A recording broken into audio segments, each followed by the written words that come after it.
ایک کویسچن یہ آفر ہمارے پاس آیا تھا کہ کوئی 12 سال کی لڑکی تھی جو بالغ ہو چکی تھی، اور اس نے فرض روزہ رکھا تھا، اور پھر بس دل خراب ہوا، کوئی بھوک کی شدت بھی نہیں تھی، تو اس نے ایک بسکٹ کے ذریعے روزہ توڑ لیا۔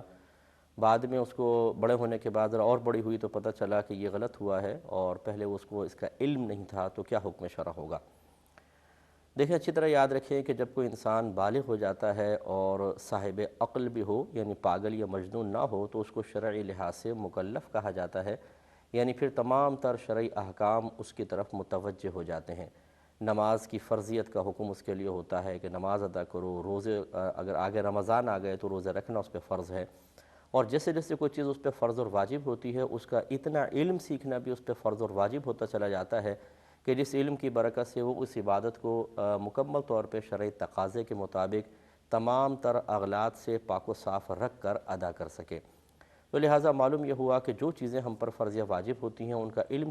چونکہ سیکھنا فرض ہے، لہٰذا علماء نے فرمایا کہ یہاں پر جہالت و عذر نہیں بنے گی،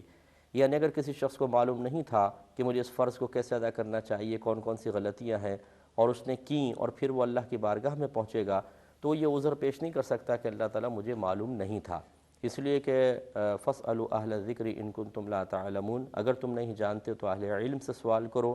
یہ قرآن فرما رہا ہے۔ اور ہمارے نبی کریم صلی اللہ علیہ وسلم نے ارشاد فرمایا کہ طلب العلم فریضۃ علی کل مسلم،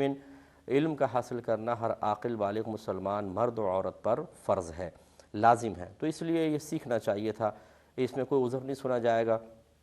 کوئی صحیح عذر بھی ان کے پاس موجود نہیں تھا جس سے روزہ توڑنے پہ ان کو نرمی آسانی ملے، تو خلاصہ کلام یہ ہے کہ ان پر اس ایک روزے کی قضا اور پھر اس کا کفارہ بھی لازم ہے، اور کفارہ 60 روزے لگاتار رکھنا ہے، جس میں خواتین کے لیے آسانی یہ ہے درمیان میں جو ایام مخصوصہ آتے ہیں ان سے پہلے اور بعد یہ کاؤنٹنگ جاری رکھیں گی، جیسے مثال کے طور پہ 20 روزے رکھے، پھر 10 دن حیض آ گیا، اس سے آگے جب وہ روزے رکھیں گی تو پیچھے والے 20 کاؤنٹ ہوں گے، یعنی اس کو ملا کر 21واں روزہ اب شروع ہوگا۔ جبکہ مردوں کے لیے سختی یہ ہے کہ اگر ان پر کبھی کفارہ لازم ہو جاتا ہے، اگر یہ 59 روزے رکھ چکے ہوں اور پھر ایک روزہ کسی عذر کی بنا پہ چھٹ جائے تو پھر دوبارہ ان کو گنتی پوری کرنا لازم ہے، کیونکہ اللہ تبارک و تعالیٰ نے اس کے رسول کریم صلی اللہ علیہ وسلم نے لگاتار کی قید لگائی ہے کہ لگاتار 60 روزے، بیچ میں گیپ نہ ہو، تو اس لیے جو بچی ہے اس کو اب آسانی یہ ہے کہ سردیوں میں سے شروع کر لیں، مہینہ چھوٹا ہوتا، دن چھوٹے ہوتے ہیں، تو 60 روزے لگاتار بہرحال رکھنے ہوں گے، اور اللہ تبارک و تعالیٰ کی بارگاہ میں روزہ توڑنے پر توبہ اور علم نہ سیکھنے پر بھی توبہ کرنی ہوگی۔ اور میں تمام جو ہمارے دیکھنے والے ہیں ان سے گزارش کرتا ہوں جن سے غلطیاں ہوتی ہیں، جو مسائل معلوم کرتے ہیں، کہ خدا را آپ تھوڑا سا غور کیجئے کہ جب آپ اپنی کم علمی کی وجہ سے آپ یہ دیکھ رہے ہیں، کبھی طلاق کے مسائل میں آپ شکار ہو گئے، کبھی حرام میں مبتلا ہو گئے، کبھی اور غلطیاں ہو گئیں، تو اگر آپ اپنی اولاد کو علم نہیں سکھائیں گے تو یہی تمام پریشانیاں، مصیبتیں، بلکہ ہو سکتا ہے اس سے کئی گنا